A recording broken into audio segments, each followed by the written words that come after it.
நற்கருணைக்கு எல்லா காலமும் ஆராதனையும் புகழும் மாட்சியும் உண்டாக கடவது.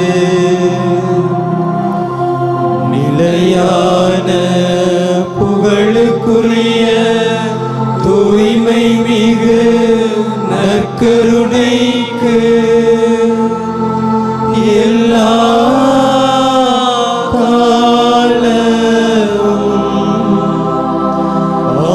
ஆராதனையும் புகழும் மாட்சியும் உண்டாக கடவது.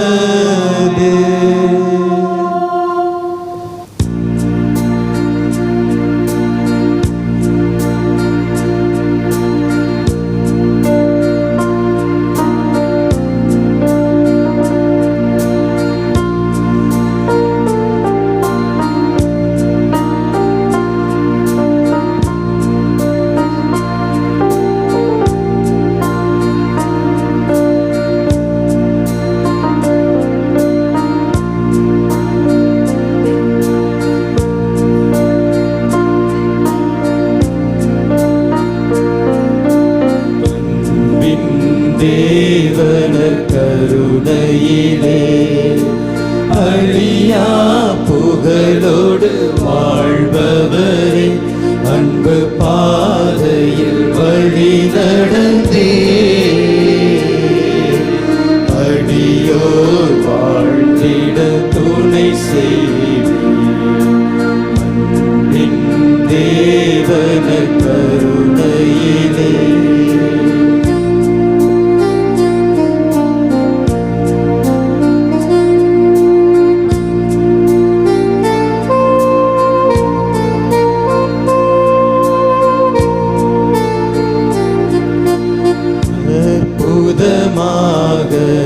எமை படைத்தீர். தற்பர நீரே எமை மீட்டீர். பொற்புடனப்பரச குணத்தில் எப்பொழுதும் வாழிறைவனானே. எத்தனை வழிகளில் உமதன்பை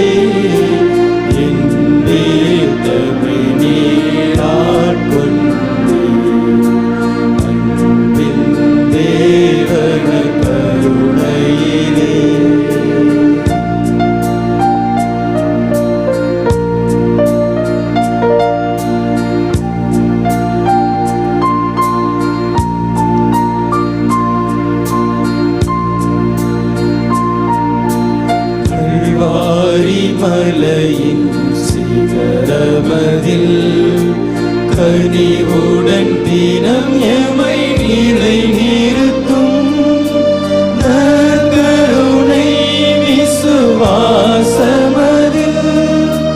நம்பிக்கையூட்டி வளர்த்திடுவே.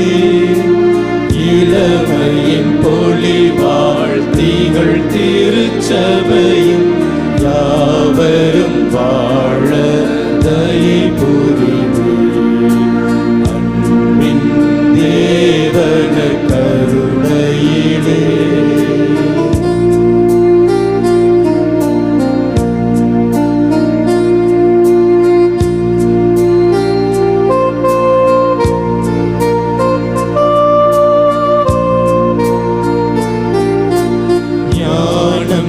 மிகுந்தயம் பாரதத்தில் நல்லொளி பாய்ச்சும் இறைவனே நீ. ஞானமெல்லாம் இருள் நீங்கிடவே நாடும் வீடுகள் எங்கனுமே நலம் பல பொழிவீர் நல்லிறைவா. கருணை வாழ்நாயகன் அன்பின் தேவன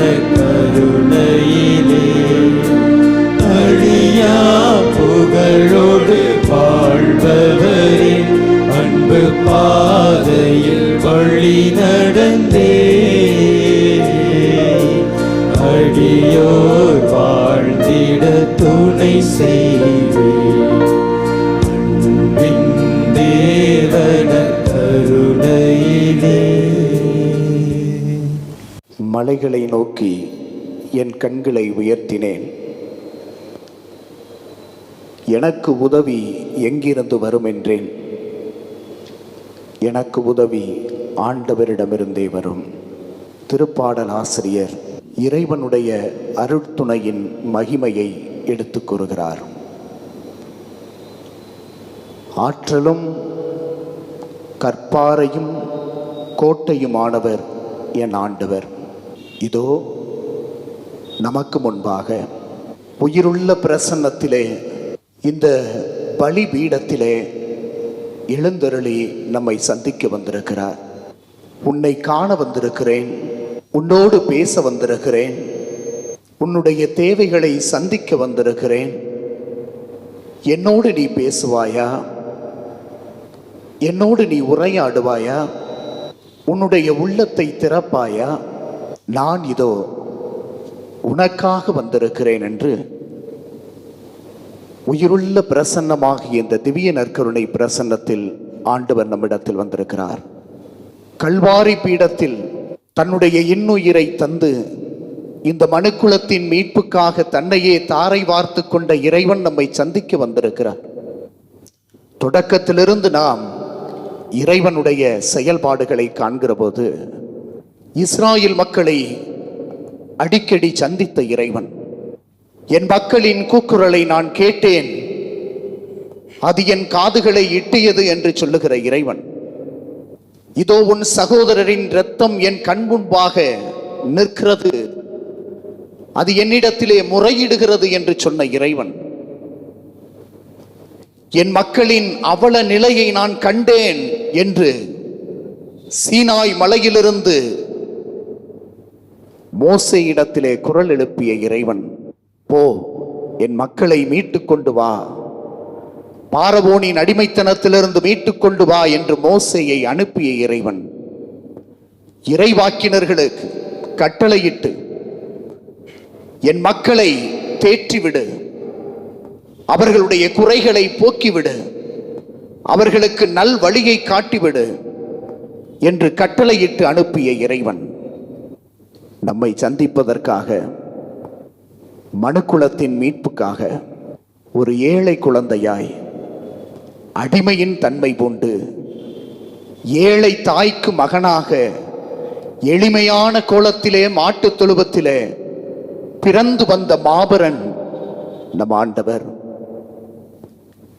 ஏழைகள் வாழ்கின்ற தெருக்களிலே இறங்கி ஏழைகளுக்கு நற்செய்தி, சிறைப்பட்டோருக்கு விடுதலை, பார்வையற்றோருக்கு பார்வை, ஒடுக்கப்பட்டவர்களுக்கு உரிமை வாழ்வு, ஆண்டவர் அருள் தரும் ஆண்டினை முழக்கமிட்டு அறிவிக்க என்று எளியவர்களுக்காக எளிமையாய் போதித்து உணர்வூட்டிய அதே நம் ஆண்டவர் இயேசு அடிமையை போல அடிமையின் சிலுவையில தன்னையே கையளித்து தன் உயிரை நமக்காக, நம் மீட்புக்காக கொடுத்த நம் ஆண்டவர் இயேசு இன்று நம்மை சந்திக்க வந்திருக்கிறார்.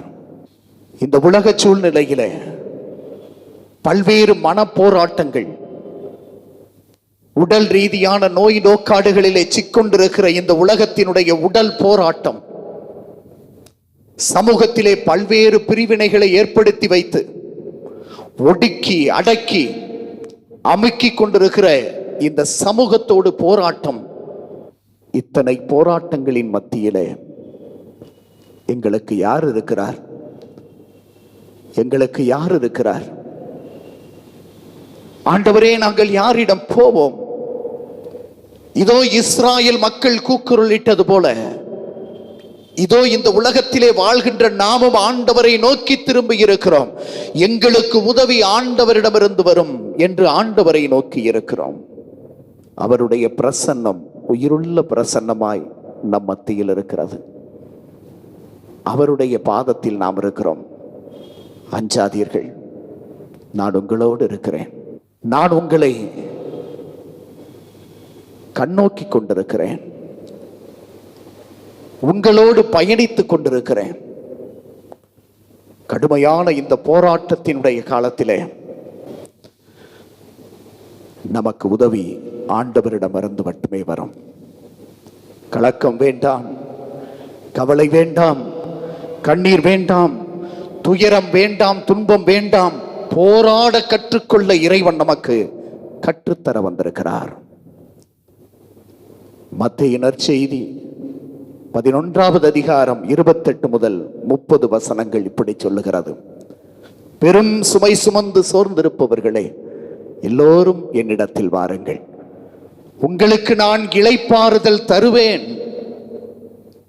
ஏனெனில் நான் கனிவும் மனத்தாழ்மையும் உடையவன். உங்கள் மீது என் நுகத்தை ஏற்றுக்கொண்டு என்னிடம் கற்றுக்கொள்ளுங்கள்.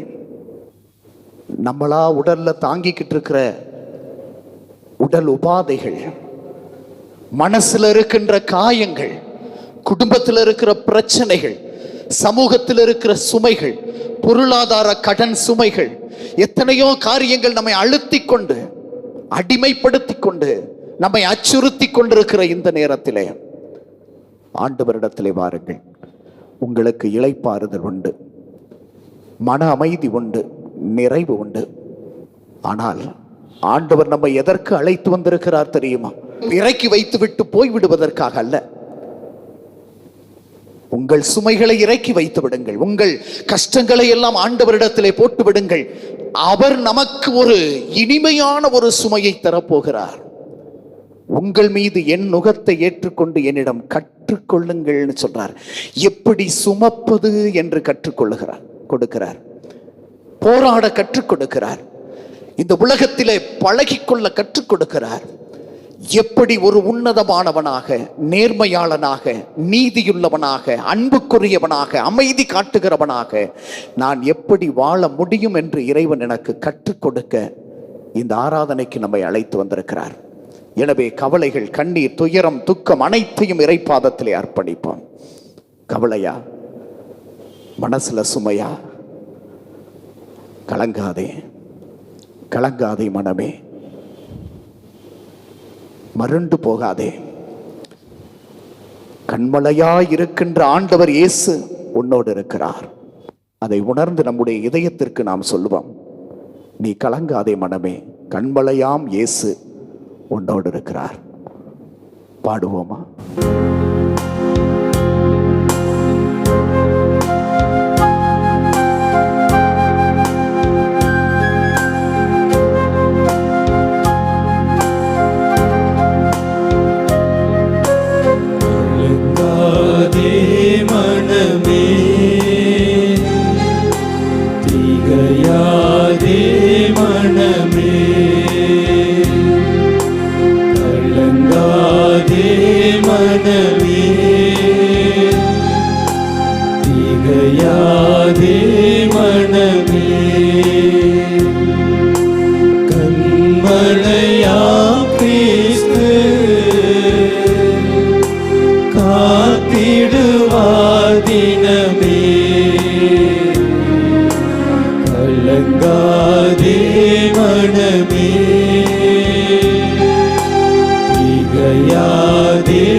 கவலைப்படாதே, கண்ணீர் சிந்தாதே. கவலைப்படாதே, கண்ணீர் சிந்தாதே. கடைசி வரை உன்னை கைவிட மாட்டார். கடைசி வரை உன்னை கைவிட மாட்டார். கலங்காதே மனமே, திகையாதே மனமே.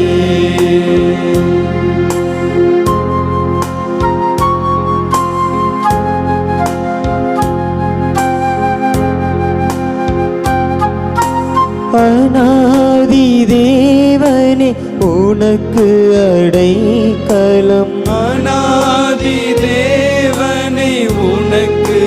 அடைக்கலம் அவரது புயங்களே உந்தன் ஆதாரம். அவரது புயங்களே உந்தனாதாரம். கலங்காதே மனமே, திகையாதே மனமே, கலங்காதே மனமே, திகையாதே மனமே. பவுல் தீமோத்தேயுவுக்கு எழுதிய 2வது திருமுகம் அதிகாரம் 4 இறை வார்த்தைகள் 7 மற்றும் 8. நான் நல்லதொரு போராட்டத்தில் ஈடுபட்டேன், என் ஓட்டத்தை முடித்துவிட்டேன், விசுவாசத்தை காத்து கொண்டேன். இனி எனக்கென வைக்கப்பட்டிருப்பது நேரிய வாழ்வுக்கான வெற்றி வாகையே. அதை இறுதி நாளில் ஆண்டவர் எனக்கு தருவார். நீதியான அந்த நடுவர் எனக்கு மட்டுமல்ல, அவர் தோன்றுவார் என விரும்பி காத்திருக்கும் அனைவருக்குமே தருவார். ஆண்டவரின் அருள்வாக்கு. இறைவாவுக்கு நன்றி. இயேசுவில் பிரியமான சகோதர சகோதரிகளே, சிறு பிள்ளையில ஒருவேளை நான் ஆலயத்திற்கு அடிக்கடி போகிற பழக்கம் உடையவனாக இருந்ததால் என்னவோ, எப்பொழுதுமே என்னுடைய பங்கு தந்தையரோடு அல்லது ஆலயத்தினுடைய வழிபாடுகளிலே பீடத்திலே உதவி செய்கிறவனாக ஒரு சிறு பிள்ளையாக நான் இருந்து கொண்டிருந்தேன். அதனால் தான் என்னவோ அங்கு அந்த குருவானவர் கொடுக்கிற ஒவ்வொரு மறையுரையும் எனக்குள்ளே ஒரு சின்ன சின்ன மாற்றத்தை உருவாக்கி கொண்டே இருந்தது. எல்லாரையும் அன்பு செய்யணும், எல்லார் மேலையும் இரக்கப்படணும். யாராவது ஒருவர் நமக்கு எதிராக தவறு செய்து விட்டால் கூட மன்னித்து விட வேண்டும், ரொம்ப இரக்கப்படணும், ஐயோ பாவம்னு நினைக்கணும். நம்மளை யாராவது ஒருத்தர் அடிச்சிட்டா கூட ஐயோ அவருடைய கை வலிக்குமே அப்படின்னு நம்ம நினைக்கணும். அடிபட்ட நமக்கே இப்படி வலிக்குதே, அடிச்சவருக்கு எப்படி வலிக்கும், இப்படியெல்லாம் ஒரு வித்தியாசமா சிந்திக்க தொடங்கிட்டேன். அதனால தானே என்னவோ ஒரு காரியத்தை நான் செய்தேன். சின்ன பிள்ளையா இருக்கும்போது எங்க வீட்டில் ஒரு கோழி அடை வச்சாங்க. இந்த அடை வைப்பாங்க, முட்டைலாம் வச்சு அது மேல கோழி வச்சுட்டாங்க. ஒரு 10 முட்டை, ஒரு 20 நாள், ஒரு 21 நாள் இருக்கும். அந்த கோழி பார்த்தீங்கன்னா அடிக்கடி எப்பயாவது எந்திரிச்சு வெளியில போயிட்டு வரும். அது வெளியில போன உடனே அந்த முட்டையை நான் பார்த்து கொண்டே இருப்பேன். அந்த குஞ்சு எப்படி பொரிக்கும் என்றெல்லாம் எனக்கு அப்பொழுது விவரம் தெரியாது. அதனால நான் வெயிட் பண்ணிக்கிட்டே இருக்கிறேன். ஒரு 21வது நாள் காலையில் இருக்கும், அந்த கோழி எந்திரிச்சு வெளியில போயிருச்சு. பார்த்தேன், கோழி அந்த முட்டை பார்த்தீங்கன்னா ஒரு சின்ன சின்ன ஓட்டை போட்டு இருந்துச்சு.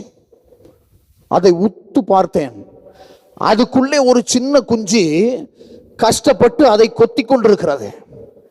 எனக்கு இரக்கம் தாங்க முடியல. ஐயோ பாவம், ஒரு பச்சை குஞ்சு இவ்வளவு கஷ்டப்பட்டு கொண்டிருக்கிறதே அப்படின்னு சொல்லி எந்தெந்த முட்டையிலெல்லாம் அது கொத்தி கொண்டிருந்ததோ அந்த முட்டையை பூரா பிச்சு பிச்சு வச்சுட்டேன். வேகமா குஞ்சு வெளியில வரட்டும். வீட்டிலே சரியான அடி வாங்கினேன். ஏன்னா அத்தனை குஞ்சு செத்து போச்சு. ஒரு கோழி குஞ்சு புதிதாக வெளியில வரணும்னு சொன்னா உதவி செய்கிறோம் என்ற பேரில் தயவு செய்து பிய்த்து வைத்து விடாதீர்கள். அது போராடித்தான் வெளியில வரணும், அப்போதுதான் அதற்குள்ளே உயிர் இருக்கும். அது போராடாத பட்சத்துல அதற்குள்ளே உயிர் பிறக்காது. ஒரு சாதாரண ஒரு விதையை ஊன்றி விடுங்கள், அந்த விதை கஷ்டப்பட்டு முட்டி மோதி மண்ணோடு போராடி வெளிவருகிறது. அப்படி வெளியே வருவதற்கு கஷ்டமா இருக்குன்னு முளை வந்திருக்கின்ற அந்த முளையை பிடித்து நீங்கள் இப்படி இழுத்தீர்கள் என்றால் அது செத்து போகும். அது போராடித்தான் வெளியில் வரும். மனுஷனும் போராடணும். இன்றைக்கு அழகா பவுலடிகளார் தீமோத்தேயுவுக்கு அறிவுறுத்துகிறார். நான் நல்லதொரு போராட்டத்தில் ஈடுபட்டேன். எனவே அந்த தீமோத்தேயு என்ன செய்யணும் அப்படின்னு அவர் சொல்வார். தீமோத்தேயுக்கு எழுதிய முதல் திருமுகம் 1வது அதிகாரம் 18வது வசனம் இப்படி சொல்லும். இறை வாக்குகளை துணையாக கொண்டு, அதாவது உனக்கு இறை வாக்குகள் நிறைய கொடுக்கப்பட்டிருக்கிறது, அதையெல்லாம் உன்னுடைய துணைக்கு வச்சுக்கோ. சீரிய நல் மனத்துடன், நல்ல மனசாட்சியோடு, மனச்சான்றோடு தொடர்ந்து போராடு என்று சொல்லுகிறார். 1 தீமோத்தேயு 1வது அதிகாரம் 18வது வசனத்துல. அதே தீமோத்தேயுவுக்கு மீண்டும் அறிவுறுத்துகிறார் 6வது அதிகாரம் 12வது வசனத்துல. விசுவாச வாழ்வு என்னும் போராட்டத்தில் ஈடுபடு என்று சொல்லுகிறார். இன்னைக்கு உலகம் தேடுறதெல்லாம் எது தெரியுமா? எளிமையா வாழ. எதையுமே எளிமைன்னு சொல்லிட முடியாது, எதையுமே கஷ்டமே படக்கூடாது. கஷ்டப்படாம பரீட்சையில பாஸ் பண்ணிடணும் பிள்ளைகளுக்கு. இந்த காலத்துல கஷ்டப்படாம காசு வந்துடணும். வேலையில சுமை இருக்கக்கூடாது, ஆனால் வருமானம் மட்டும் அதிகமாக இருக்க வேண்டும். என் பிள்ளை கஷ்டப்பட்டு விடக்கூடாது. உலகத்துல உயிரோட்டமா புதிய படைப்பா வாழணும்னு ஆசைப்படுகிற எல்லாரும் போராடித்தான் ஆக வேண்டும். போராட கற்றுக் கொடுங்கள். பிள்ளைகளுக்கா இருந்தாலும் சரி, நீங்க யாருக்கா இருந்தாலும் சரி. ஒரு தாய் ஒரு குழந்தையை, ஒரு புதிய உயிரை இந்த உலகத்திற்கு கொண்டு வருவதற்காக எவ்வளவு போராட்டம் போராடுகிறாள். உடல் ரீதியான வலி, மன ரீதியான வலி, இருப்பமா சாபமான்னு தெரியாது, ஆனாலும் போராடுறா அந்த குழந்தைக்கு அந்த உயிரை கொண்டு வருவதற்காக. அப்படி தன்னை கொடுத்து போராடி கொடுக்கப்படுகிற அந்த உயிர்கள் இந்த உலகத்தில் நல்ல உயிர்களாக, பரிணமிக்கக்கூடிய உயிர்களாக வளர்ந்திருக்கிறது. ஒரு தாயினுடைய தியாகம் அது. ஒவ்வொருத்தரும் நாம எப்படிப்பட்ட ஒரு போராட்டத்தில் ஈடுபட அழைக்கப்பட்டிருக்கிறோம். செனேகா அப்படின்ற ஒரு கிரேக்க தத்துவ ஞானி இப்படி சொல்றார். வாழ்வு அப்படின்னாலே ஒரு போர் வீரனை போல வாழணும் அப்படின்னு சொல்றார். அந்த போராட்ட உணர்வு நம்மகிட்ட இருக்கணும். ஒரு போர் வீரனை போல வாழணும். To live is to be a soldier. ஒரு போர் வீரனுக்குரிய அந்த தன்மை, அந்த வாழ்க்கை முறை, அந்த மனத்திட்டம், போராடுகின்ற அந்த சிந்தனை நம்ம உள்ளத்துல இருக்கணும். அது இழந்துட்டோம்னு வச்சுக்கோங்க, நீர்த்து போய்விடுவோம், நமத்து போய்விடும், உப்பு உவர்பற்று போய்விடும், ஒரு விளக்கு ஒளி இல்லாமல் போய்விடும். அது எதற்கு பயன்பட போகிறது? வெளியில் கொட்டப்பட்டு மிதிபடும் என்று ஆண்டவர் சொல்றார். அப்ப நான் இதை வாழ வேண்டும். இறைவன் எனக்கு நம்பிக்கையை கொடுத்திருக்கிறார், விசுவாசத்தை கொடுத்திருக்கிறார். அது சாதாரணதல்ல. எத்தனையோ இடர்பாடுகள், எத்தனையோ சோதனை, எத்தனையோ வேதனை, உடல் ரீதியான சோதனை, உள்ளத்துல சோதனை, வேதனை, சமூகத்துல சோதனை. நம்ம நல்லவங்களா இருக்கணும் தான் நினைக்கிறோம். நல்லவங்களா இருக்கிறதுக்கு இந்த உலகம் விடமாட்டேங்குது. என் பிள்ளை நல்லவன் ஃபாதர், அவன் தான் இந்த பசங்களோட சேர்ந்தேன், இப்படி கெட்டு சீரழிகிறான் அப்படிலாம் நம்ம சொல்லுவோம். சோதனைகள், வேதனைகள் இந்த உலகத்துல வந்துகிட்டு தான் இருக்கும். இந்த சமூகத்திலே போராடி கொண்டு தான் இருக்கிறோம். உன் கையில காசு இல்லைன்னு சொன்னா இந்த உலகம் உன்னை மதிக்காது. உன் கழுத்துல நகை போட்டுட்டு ஏதாவது ஒரு ஃபங்க்ஷனுக்கு போகலைன்னா உங்களை வெளியில தள்ளிடுவான், உங்களை உதாசீனப்படுத்துவான். காசும் செல்வமும் தான் இன்னைக்கு தலைக்கேறி நிற்கிறது. ஒரு பெரிய போஸ்ட்ல நீ இருந்தேன்னா உன்னை தேடி 4 பேர் வந்து ஒட்டிக்குவான். ஆனா உன்னிடம் எதுவுமே இல்லை என்றால், என்னிடம் எதுவுமே இல்லையே, என்கிட்ட எதுவுமே இல்லையே, என்னிடத்துல யார் ஒட்டிக்கொள்வார்? என்கிட்ட பதவி இல்லை, என்கிட்ட காசு இல்லை, என்கிட்ட பணம் இல்லை, என்கிட்ட உடல்ல தெம்பு இல்லை, என் உடல் அளவில் நான் நொந்து போய்விட்டேன், எனக்கு வயசாகி போச்சு, இப்ப எனக்குன்னு யாருமே இல்லை ஃபாதர். வருத்தப்படுறீங்களா? ஆனாலும் உள்ளத்திலே போராட்ட உணர்வை மட்டும் கைவிட்டு விடாதீர்கள். வாழ போராடுங்கள். அதை எப்படி போராடுறது அப்படின்றதான் தீமோத்தேயுவுக்கு ஆண்டவர் கற்றுத்தருகிறார். மீண்டும் அதை ஞாபகப்படுத்துறேன். 1வது அதிகாரம் 18வது வசனம், 1 தீமோத்தேயு 1:18 அழகா சொல்றார். இறைவாக்குகளை துணையாக வைத்துக்கொள். மற்றவங்க வார்த்தைகளை எடுத்துக்காத, இந்த உலகத்தினுடைய வார்த்தைகளை எடுத்துக்காத. இந்த உலகம் உன்னை அப்படியே அழுத்துவதற்கும் அடிமைப்படுத்துவதற்கும் அது எத்தனிக்கிறது. ஆனால் நீ அதை உன்னுடைய கைகளில் வச்சுக்கோ. எதை? இறை வார்த்தைய. அடுத்தது, நல்ல உளச்சான்றோடு. கடவுள் உனக்கு என்ன சொல்லி இருக்கிறாரோ, கடவுள் உங்களை என்னவாக உருவாக்கி இருக்கிறாரோ, உன்னை நல்ல தாயா, நல்ல தகப்பனா, நல்ல சகோதரனா, நல்ல சகோதரியா, நல்ல பெற்றோரா, நல்ல பிள்ளையா உருவாக்கி இருக்கிறாரா? இந்த சமூகத்தில் ஒரு அந்தஸ்து உங்களை கொடுத்திருக்கிறாரா? கொடுக்கப்பட்ட அந்தஸ்துல பிரமாணிக்கம் உள்ள நல்ல மனச்சான்றோடு உண்மையாக போராடுங்கள். இதைத்தான் பவுலடிகளார் சொல்லுகிறார். எபேசியருக்கு எழுதிய திருமுகம் 6வது அதிகாரம் 10வது வசனம் முதல் வாசித்துக் கொள்ளுங்கள். நீதியை மார்பு கவசமாய் அணிந்து கொள்ளுங்கள், நம்பிக்கையை கேடயமாய் எடுத்துக் கொள்ளுங்கள், மீட்பை தலைச்சீராவாக அணிந்து கொள்ளுங்கள், மொத்தத்தில் ஒரு போர் வீரனை போல அனைத்தையும் அணிந்து கொள்ளுங்கள். உண்மை, நீதி, மீட்பு, நம்பிக்கை, இந்த உணர்வுகளை எல்லாம் கொண்டு இறை வார்த்தையின் அடிப்படையிலே நடைபெறுகின்ற எந்த மனுஷனும் போராடுகிறான், புதியவைகளை உருவாக்குகிறான், புதிய சகாப்தம் படைக்கிறான். சில பேர் சொத்துக்களை இழந்திருப்பீர்கள், ஒரு சிலர் கடன் சுமைகளிலே வீழ்ந்திருப்பீர்கள், பிள்ளைகள் படிப்பை இழந்திருக்கிறார்கள், அவர்களுக்கு பள்ளிக்கூடம்னா என்னென்ன மறந்து போச்சு, கல்லூரினா என்னன்னு மறந்து போச்சு. எத்தனையோ போராட்டங்கள் மத்தியிலே வாழ்ந்து கொண்டிருக்கிறோம். ஆனால் போராட்ட உணர்வை மட்டும் நாம் விடக்கூடாது. தொடர்ந்து இந்த சமூகத்திலே நாம் போராடுவோம். நம்முடைய மனச்சான்றோடு போராடுவோம், நல் மனச்சான்றோடு போராடுவோம். இறை வார்த்தையை அடிக்கடி வாசிப்போம். அந்த வார்த்தையின் அடிப்படையிலே ஆண்டவர் நமக்கு துணையாக இருக்கிறார், நம்மை காத்துக்கொள்வார் என்று போராடுவோம். அன்பார்ந்தவர்களே, எல்லாரும் சேர்ந்து ஆண்டவரிடத்துல இப்போது நாம் வேண்டுதல் செய்ய போகிறோம். இயேசுவே, எங்களுக்குன்னு யாரும் இல்லை, யாரும் இல்லை ஆண்டவரே. ஒருவேளை இவ்வளவு கஷ்டத்தின் மத்தியில நீங்க எங்களுக்கு இல்லைன்னா நாங்க ஒண்ணுமே இல்லாம போயிருப்போம். எங்களுக்காக உயிரோடு வாழ்கின்ற எங்கள் தெய்வமே, நீங்க இருக்கிறீங்கப்பா. நீங்க இல்லைன்னா நாங்க என்றோ போய் சேர்ந்திருப்போம், மண்ணோடு மண்ணாகி இருப்போம், சிதைந்து போயிருப்போம். ஆனால் எங்களை காண வந்தீரே, எங்களை காத்து கொண்டீரே, எங்களை வாழ வைப்பவரே, நன்றி ஆண்டவரே. இந்த உணர்வோடு ஆண்டவரிடத்திலே நாம் பாடுவோமா?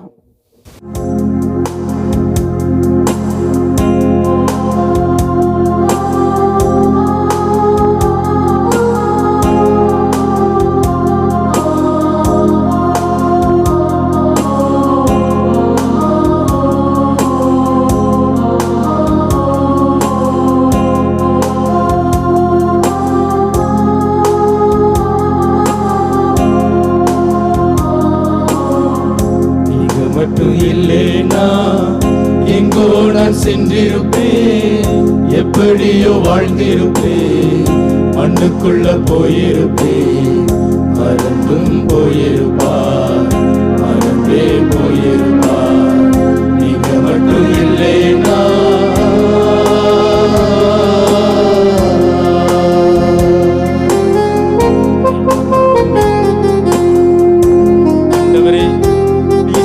நன்மைகள் எங்களுக்கு ஏராளம் ஏராளம், அதை கணக்கிடக்கூட முடியாது ஆண்டவரே.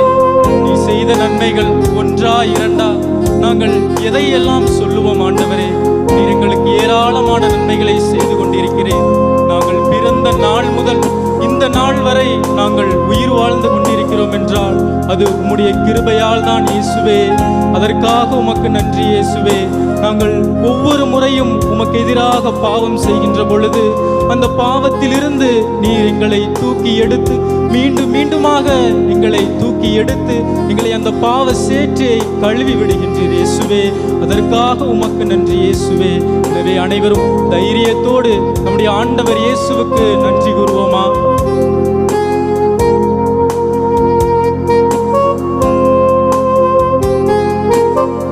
நான் பிறந்த நாள் முதல் இந்த நாள் வரையிலும் ஆதரித்து வந்தீரே, ஆறுதல் தந்தீரே. நான் பிறந்த நாள் முதல் இந்த நாள் வரையிலும் ஆதரித்து வந்தீரே, ஆறுதல் தந்தீரே. எப்படி சொல்வேன் என்ன சொல்வேன் நீ செய்ததை, 1 2 3 என்று எண்ண முடியாதே. எப்படி சொல்வேன் என்னென்ன சொல்வேன் நீ செய்ததை, 1 2 3 என்று எண்ண முடியாதே. நீங்க மட்டும் இல்லைனா எங்கோ நான் சென்றிருப்பேன், எப்படியோ வாழ்ந்திருப்பேன், மண்ணுக்குள்ள போயிருப்பேன், மறந்தும் போயிருப்பார், மறந்தே போயிருப்பார். நீங்க மட்டும் இல்லைனா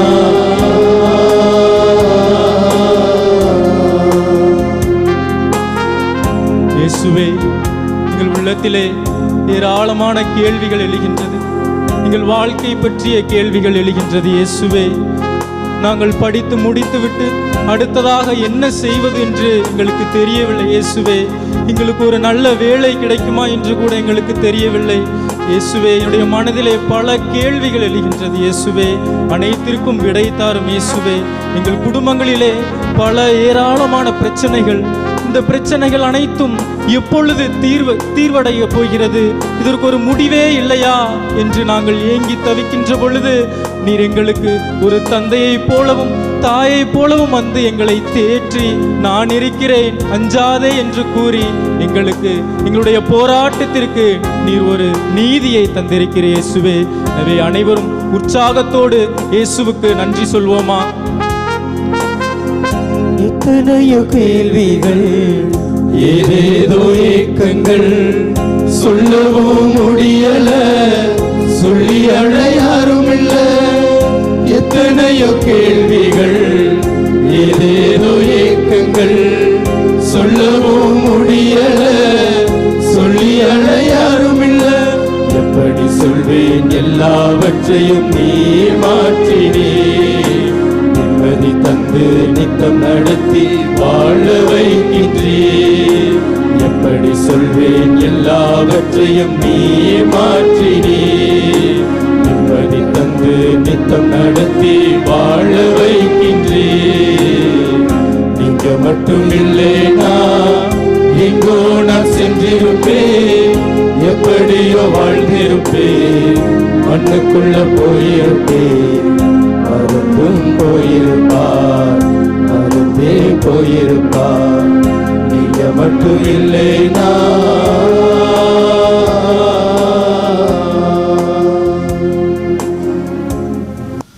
அன்பான இயேசு ஆண்டவரே, இந்த அருமையான பிரசன்னத்திலே எங்களை சந்திக்க வந்தீர். எங்களுடைய இழிநிலையை, எங்களுடைய ஏழ்மையை, எங்களுடைய இயலாமையை, பலவீனத்தை ஆண்டவரே நீர் காண வந்தீர். எத்தனை சோதனைகள், எத்தனை வேதனைகள் கடந்து போவதற்கு ஆண்டவரே கற்றுத்தர வந்திருக்கிறீர். எங்களை தூக்கிவிட வந்திருக்கிறீர். நாங்கள் ஓடி ஒளிந்து கொள்வதற்கு நீர் எங்களுக்கு வழி சொல்லவில்லை. ஆண்டவரை வாழ்ந்து தீர்ப்பதற்கு எங்களுக்கு நீர் வாக்கு கொடுக்க வந்திருக்கிறீர், கற்றுக் கொடுக்க வந்திருக்கிறேன். நன்றி ஏசப்பா. ஆண்டவரே, இந்த அருமையான நேரத்திலே எங்களையும் எங்கள் குடும்பத்தையும், எங்கள் குடும்பத்தில் உள்ள ஒவ்வொரு பிள்ளைகளையும், சிறப்பாக எங்கள் குடும்பத்திலே உடல் வியாதிகளினால் இருக்கின்ற பிள்ளைகளை இடத்தில் ஒப்புக் கொடுக்கிறோம். வயோதிகத்தில் இருக்கிறவர்களை ஒப்புக் கொடுக்கிறோம். நாடி நரம்புகளிலே ஒடுங்கி போன மக்களை ஒப்புக் கொடுக்கிறோம். உடலுக்குள்ளே இருக்கிற சொல்ல முடியாத வியாதிகள் கொண்டிருக்கிற மக்களை ஒப்புக் கொடுக்கிறோம். கைகால் சுகம் இல்லாமல், நடக்க இயலாமல், வாய் திறந்து பேச முடியாமல், நாவு இழுத்து கொண்ட நிலையிலே ஆண்டவரை போராடி கொண்டிருக்கிற பிள்ளைகளுக்காய் ஜெபிக்கிறோம். அப்பா, ஆசீர்வதியும் ஆண்டவரே, ஆசீர்வதியும். இளம் பிள்ளையிலேயே எங்களுக்கு ஏற்பட்டிருக்கிற வியாதிகள், என் பிள்ளைகளுக்கு எத்தனையோ பிள்ளைகள் முடங்கி போன நிலையில் இருக்கிறார்கள் ஆண்டவரே. பார்வை குறைவில் இருக்கிறார்கள் ஆண்டவரே. இரத்த குறைவில் இருக்கிறார்கள் ஆண்டவரே. மூளை கோளாறுகளில் இருக்கிறார்கள், இதய கோளாறுகள் ஆண்டவரே. எத்தனையோ வியாதிகள் என் பிள்ளைகளை சன்னம் சின்னமாக, சிறிது சிறிதாக ஆண்டவரே சித்திரவதை செய்து கொண்டிருக்கிற வேளையில ஆண்டவரே சுகம் கொடும் ஆண்டவரே, குணமளியும் ஆண்டவரே. எத்தனையோ பிள்ளைகள் உள்ளத்திலே போராடி கொண்டு விரக்தியோடு, ஐயோ இந்த உலகத்தை எதிர்கொள்ள முடியவில்லையே என்ற கவலையோடு கண்ணீரோடு, ஐயோ இந்த உலகத்தை விட்டு சென்று விடுவோமா என்று சொல்லி வாழ்வையே மாயை போல பார்த்து கொண்டிருக்கிற நிலையில் இருக்கிறார்கள். ஆண்டவரே, எங்களுக்குள்ளும் அந்த போராட்டம் இருக்கிறது. எத்தனையோ சுமைகள் தாங்க முடியாமல், ஆண்டவரே நாங்கள் இந்த இடத்தை விட்டு போய்விட மாட்டோமா, இந்த உலகத்தை விட்டு போய்விட மாட்டோமா, எங்களை எடுத்துக்கொள்ள மாட்டீர்களா என்றெல்லாம் போராடுகிறோம். ஆண்டவரே நீர் இருக்கிறீர் என்ற நம்பிக்கையை நாங்கள் இழந்து கொண்டிருக்கிறோம். ஆண்டவரே, மீண்டும் உம்மை பற்றுகிறோம், உம்மை ஏற்றுக்கொள்ளுகிறோம். ஆண்டவரே, எங்கள் உள்ளத்தை திடப்படுத்தும். என் பிள்ளைகளை ஆசீர்வதியும். என் பிள்ளைகளுடைய உள்ளத்திலே நீர் திடத்தை கொடும். அஞ்சாதீர்கள், நான் உங்களோடு இருக்கிறேன், நான் உங்களோடு இருக்கிறேன். நான் தான். ஏன் அஞ்சுகிறீர்கள்? ஏன் கலங்குகிறீர்கள்? ஏன் திகைக்கிறீர்கள்? ஏன் தயங்குகிறாய் என்று கேளும். ஆண்டவரே, இந்த சமூகத்தில் வாழ்றதுக்காக வேலை வாய்ப்பு இல்லாம, நல்ல படிப்பு இல்லாம, படிப்புல நிறைய மார்க் இல்லாம, நல்ல வாழ்க்கை அமையாம, நல்ல கணவன் இல்லாம, பொறுப்பு இல்லாம, அப்பா நாங்க படுகிற கஷ்டங்கள் உமக்கு தெரியும். குடிகார கணவன் இருக்கிறான் ஆண்டவர், எல்லாவற்றையும் தொலைத்து விட்ட கணவனாக இருக்கிறார். ஆண்டவரே, என்னை புரிந்து கொள்ளாத மனைவியாக இருக்கிறாள். பெற்றோர்களை தவித்து விட்டு தனியே போய்விட்ட பெற்றோர்கள் மத்தியில அனாதை பிள்ளைகளாய் உட்கார்ந்து இருக்கிற எல்லாரையும் ஆசீர்வதிங்க ஆண்டவரே. குறையுள்ள பிள்ளைகள் எல்லாம் நிறைவு பெறட்டும் ஆண்டவரே, ஆசீர்வதிக்கப்படட்டும். உம்முடைய கரம் அவர்களை தேற்றட்டும், அவர்களை வழி நடத்தட்டும். இந்த அருளை ஆண்டவரே ஏசப்பா, இந்த ஆசீர்வாதத்தில் எங்களுக்கு தாரும். உம்முடைய கரம் உயர்ந்து எங்களை ஆசீர்வதிக்கிற போது ஆண்டவரே, எங்கள் குறைகள் எல்லாம் நிறைவாகட்டும் அப்பா. நாங்கள் திடமடையும்படியாய் எங்களை ஆசீர்வதியும். இவற்றை எல்லாம் எங்கள் ஆண்டவராக இயேசுவே உம்முடைய திவ்ய நாமத்தில் அன்போடு ஜெபிக்கிறோம். ஆசீர்வதியும். ஆமென். ஆண்டவருடைய இந்த அருமையான பிரசன்னத்தின் முன்பாக நாம் எல்லோரும் ஒன்று கூடி இருக்கிறோம். குடும்பத்தார் எல்லாரையும் ஒன்று கூட்டுங்க. ஆங்காங்கே பல்வேறு பணிகள் செய்து கொண்டிருந்தாலும் அவர்களை எல்லாம் ஒன்று கூட்டுங்க. ஆண்டவரை பார்க்க செய்யுங்க. அந்த உயிருள்ள பிரசன்னத்தை உற்று நோக்குங்க. தெய்வீகமான பிரசன்னம். ஆண்டவரை நோக்குங்கள், மகிழ்ச்சி அடைவீர்கள், வெட்கத்தால் தலை குனிந்து போக மாட்டீர்கள் என்று சொன்ன இறைவன் இதோ நமக்கு கொடுத்து வைத்த பாக்கியம். இறைவனை கண்கூடாய் காண்கிறோம், இறைவனை கண்கூடாய் காண்கிறோம். அந்த தெய்வீக பிரசன்னத்தை பார்ப்போம். மோசே முதற்கொண்டு, இறைவாக்கினர்கள் முதற்கொண்டு, ஐயோ எங்கள் கண்கள் ஆண்டவரை கண்டுவிட்டனவே என்று சொல்லி பயந்த மனிதர்கள். நாம் கொடுத்து வைத்தவர்கள். இறைவனை கண்கூடாய் காண்கிறோம், இறை பிரசன்னத்தை காண்கிறோம், தெய்வீகத்தை காண்கிறோம், வல்லமை உள்ளவரை காண்கிறோம். நம் கண்கள் பேறு பெற்றவை. நம்ம குடும்பத்தில் உள்ள எல்லாரையும் ஆண்டவரை பார்க்க செய்யுங்க. உற்று நோக்குங்க, மகிழ்ச்சி அடைவீர்கள். உங்கள் குடும்பத்திலே மகிழ்ச்சி வந்து தீரும். எத்தனை சுமைகள் இருந்தாலும், எத்தனை பிரச்சனை இருந்தாலும், எத்தனை பிரிவினைகள் இருந்தாலும், சமாதான குறைவு இருந்தாலும், மகிழ்ச்சி தானாக தேடி வரும். ஆண்டவர் இருக்கிற இடத்துல, ஆண்டவரே ஆண்டவரே எங்கள் தேவனே ஆசீர்வதிங்கப்பா. குடும்பங்கள் எல்லாத்தையும் ஆசீர்வதிங்க. குடும்பங்கள் தான் உயிர் தருகிறது. ஆனால் அந்த குடும்பங்களிலே எத்தனை பிரச்சனைகள் ஆண்டவரே. செத்து கொண்டிருக்கிற குடும்பங்களாய் மாறி போனதை ஆண்டவரே, இதோ என் குடும்பத்தை உம்முடைய கரத்தில் ஒப்பு கொடுக்கிறேன். ஏசப்பா, உங்க கரத்தில் ஒப்பு கொடுக்கிறேன், ஆசீர்வதிங்க. குடும்ப தலைவரை, குடும்ப தலைவிய, அன்பு பெற்றோர, அன்பு பிள்ளைகளை ஒப்பு கொடுங்க. இறைவன் தாமே இணைக்கிற சக்தியாக இருக்கிறார். உங்களை இணைக்கிறவர் அவர்.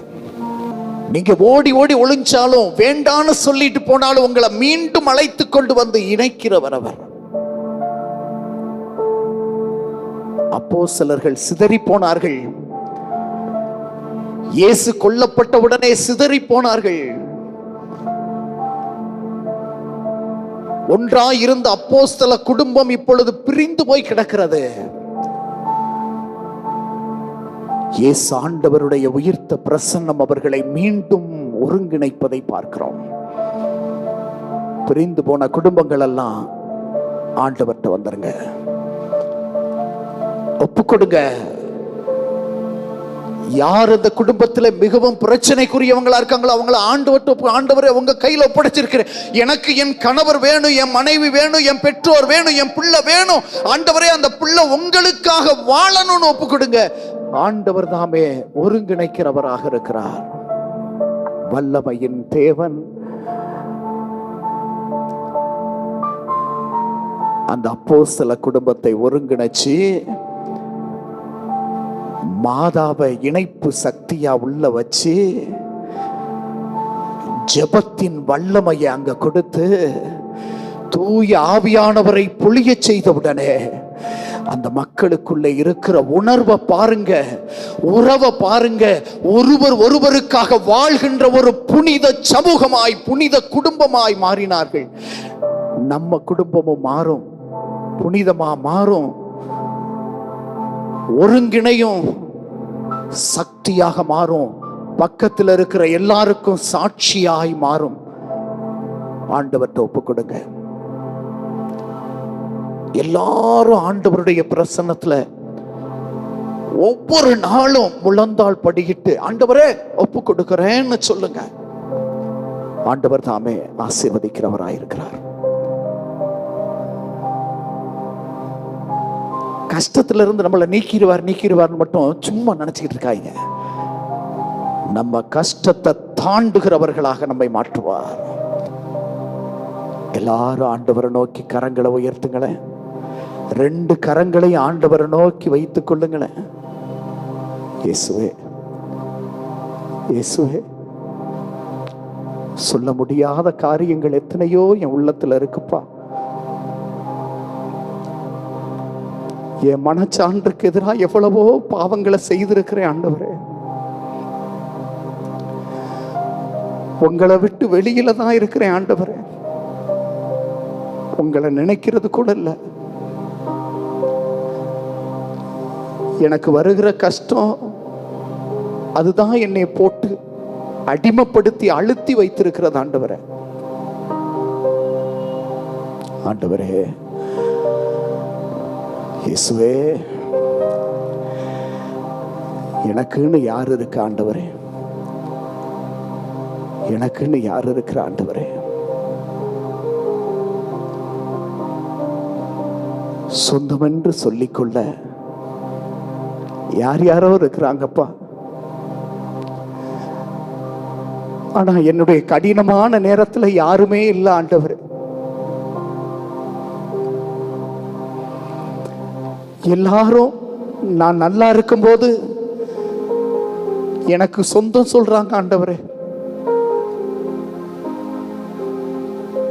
ஆனா நான் சுமை தாங்கும் போது, தளர்ந்து போகும் போது, கைவிடப்படும் போது யாருமே இல்லை ஆண்டவரே. ஆனா நான் நீங்க இருக்கிறீங்க ஆண்டவரே. அந்த மகிழ்ச்சியில் இருக்கிறேன் ஆண்டவரே. நீர் எனக்கு இருக்கிறீர், நான் உன்னோடு இருக்கிறேன். அஞ்சாதே. என் பெயரின் பொருட்டு எல்லோரும் உங்களை வெறுப்பார்கள், உங்களை தொழுகை கூடங்களிலே ஒப்படைப்பார்கள், உங்களை சாட்டையால் அடிப்பார்கள். ஆயினும் அஞ்சாதீர்கள், நான் உங்களோடு இருக்கிறேன். நன்றி இயேசுவே, நன்றி இயேசுவே. அருமையா பாடணும் ஆண்டவரே. நீங்க மட்டும் இல்லைன்னா எங்கோ நான் சென்றிருப்பேன், எப்படியோ வாழ்ந்திருப்பேன், இந்த மண்ணுக்குள்ள போயிருப்பேன் ஆண்டவரே. என்ன இந்த உலகம் மறந்திருக்கும், சொந்தம் மறந்திருக்கும், ஆனா நீங்க மறக்கல. நான் உமக்கு முன்பாக நன்றி செலுத்தி கொண்டிருக்கிறேன். நன்றி இயேசுவே. என்னையும் என் குடும்பத்தையும் உங்க கையில் ஒப்படைக்கிறேன். ஆசீர்வதிங்கப்பா, ஆசீர்வதிங்க.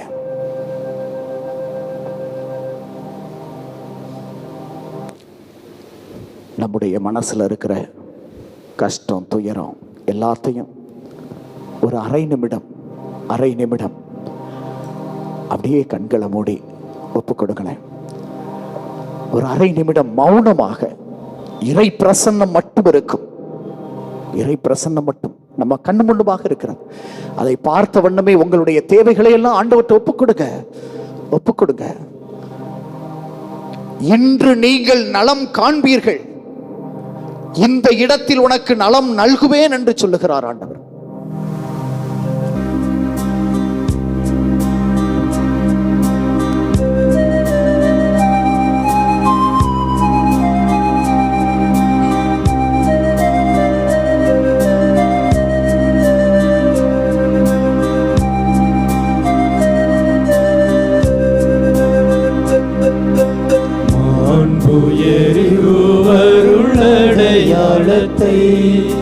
தாழ்ந்து பணிந்து ஆராதிப்போம்.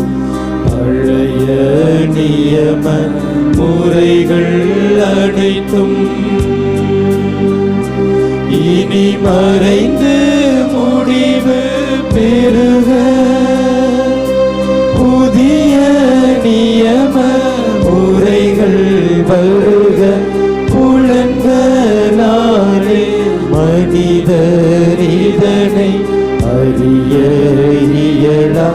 குறையை நீக்க நம்பிக்கையின் உதவி பெறுக.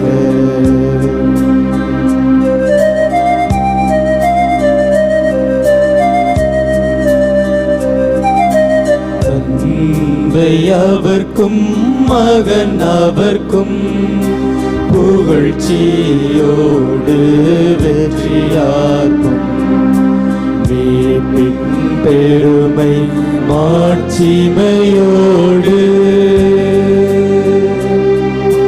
வலிமை வாழ்த்து யாவுமாக இருவரிடமாய் வருகின்றவராம் தூய ஆவி ஆனவர்க்கும் அளவில்லாத சம புகழ்ச்சி என்றுமே உண்டாகுக.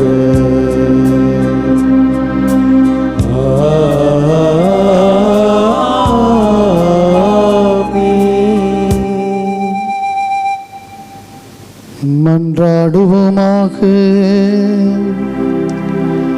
இறைவா, இந்த வியப்புக்குரிய அருளடையாளத்திலே உம்முடைய பாடுகளின் நினைவை எங்களுக்கு விட்டு சென்றே. உம் திருவுடல் திரு இரத்தமாகியவற்றின் தூய மறைபொருளை வணங்கும் நாங்கள் உமது மீட்பின் பலனை இடைவிடாமல் துய்த்துணர்ந்து மகிழ அருள்வீராக. தந்தையாகிய இறைவனோடு தூயாவியின் ஒன்றிப்பில் இறைவனாய் என்றென்றும் வாழ்ந்து ஆட்சி செய்கின்ற உம்மை மன்றாடுகின்றோ.